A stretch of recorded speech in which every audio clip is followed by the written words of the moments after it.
Hey, it's Jeff Green with Green Financial Group. Thanks for tuning in the video blog today. So today we have the second in our series of interviews with Brian Westbury. Stick around. We'll be right back.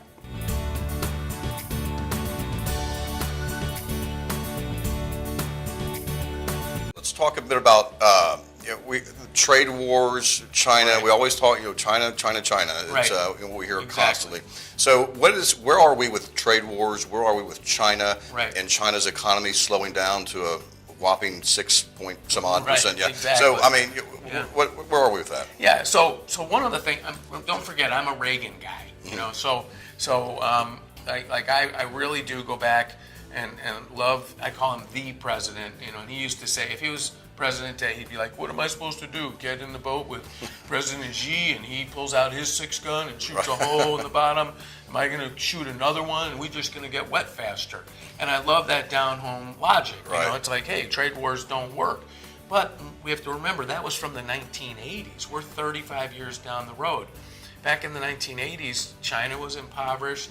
Most people in Mexico, we have lifted billions of people out of poverty. And one of the ways that we've done that is allowing them to export to the United States. And the way I kind of look at it is that these countries are now grown up. China is wealthy, South Korea is wealthy. There are still a lot of impoverished people in both of those countries, and in Mexico too, but they're much wealthier places than they were, and it's time to get tariffs down to be equal around the world, and that's what President Trump is doing. And some people are saying, well, this is going to lead to a trade war, and that's because that's kind of like what we've seen throughout history, but in fact what's really happening is everyone's capitulating. Mexico has cut tariffs, Canada has cut tariffs, Europe has cut tariffs, even China has cut tariffs, and you don't hear about this in the news at all, but they have brought tariffs down 3 different times. In other words, President Trump's pressure is working. Now, one of the things that's happening as a result of this is that we are seeing slower growth in these other countries because they've built their economies on exporting, and now they have to come back to more domestic demand. It's going to force reforms around the world, but I think those reforms will end up being good for the world, not bad. And in the meantime, the U.S. is picking up growth. Our industrial production is booming. Manufacturing jobs have grown faster than they have in over a decade. We have fewer layoffs today than we've had in 50 years. So I would argue that it's working. Corporate tax cuts, deregulation, and fighting these tariff battles, I wouldn't call them wars, skirmishes, are working for the United States. Right. China, in fact, has gone from 9 and change in tariffs to 7 and change. Right. Well, last year they went to 7.5. This year they're going to be under 6 because they've done it 2 more times. President Trump came out and had a tweet that China was going to go to 0 on tariffs on cars, and then China disavowed it.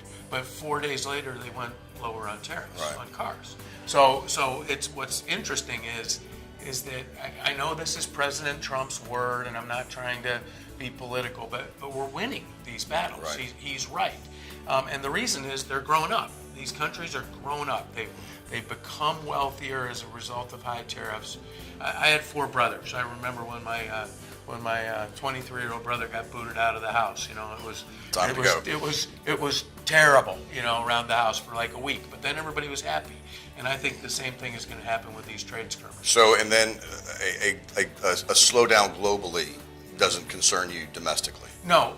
Well, obviously, a slowdown globally will affect some foreign earnings for U.S. companies. So the S&P 500 is about 40% earnings from overseas.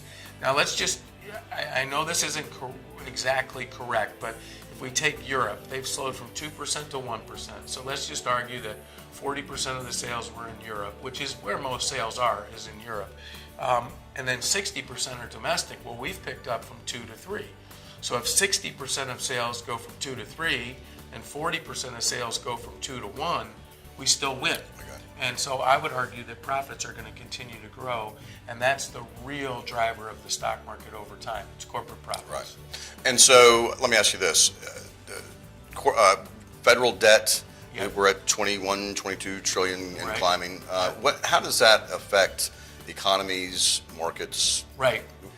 Yeah, I think over time it's not good. I don't like $1 trillion deficits a year, or we should have a surplus. We shouldn't be in debt.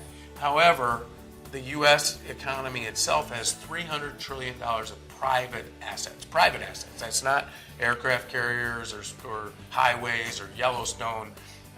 Just private assets. We create 20 trillion in GDP from those assets, and we have about 22 trillion in debt.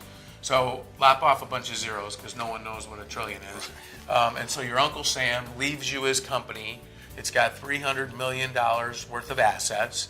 It makes $20 million a year, but he has a bank loan of $22 million. Are you going to be mad at your Uncle Sam? And the answer is no. You're filthy rich. And so the U.S. is not Greece yet. It's not Puerto Rico yet. It's not Illinois yet.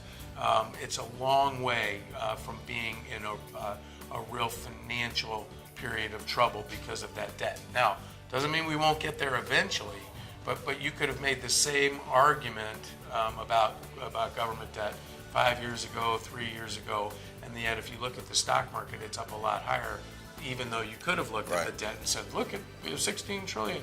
And I would argue that today is the same thing. It's really profits drive the market, and even though that debt exists, as long as those profits keep going up, so will the market. So thanks for tuning in the video blog today. Hope you got a little something out of that. Any questions for myself or Brian, please feel free to give us a call, reach out to us. We'd love to hear from you.